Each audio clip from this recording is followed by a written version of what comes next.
At the top tonight, oysters are in the spotlight along the Texas coast. The Texas Parks and Wildlife Department closed a major harvesting area in Matagorda Bay this past Wednesday after finding fewer legal-sized oysters. At the same time, projects are underway to restore oyster reefs. 3 News reporter Lydia Herrera shows us how this could impact the coastal bend. The temporary closure of Matagorda Bay could affect the rest of the oyster season, which runs through April 30th. Prices may rise, but officials say the shutdown is key for restoration efforts.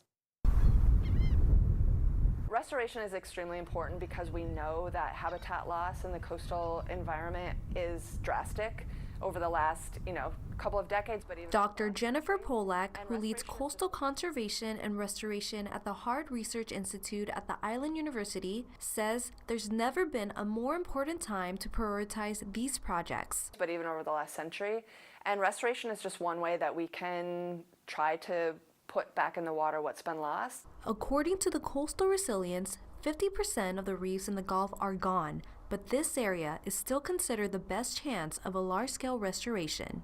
We're focused on really a science-first, data-driven approach. Coastal Bend Bays and Estuaries program has a lot more direct connections with the community and has different groups that they can really bring in to do active participation in science. The projects will restore reefs with the community's help in several areas. You would put shells back on the bottom, and then natural oyster populations would recruit onto those shells and cement themselves on there. But in some locations, you don't have a good population of oysters that can actually attach to the material that you've put down.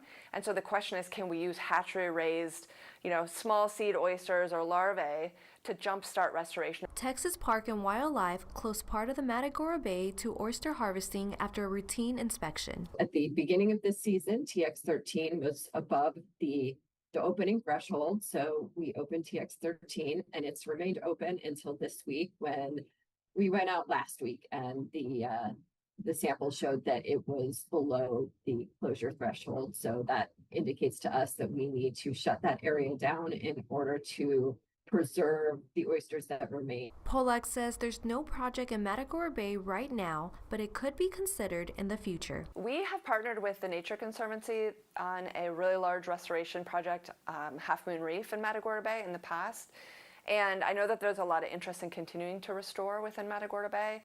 Qual says Matagorda Bay will not reopen for the rest of the oyster season. Dr. Polak says there are a few restoration projects scheduled for May 9th and June 6th. Visit our website for more information at KIIITV.com.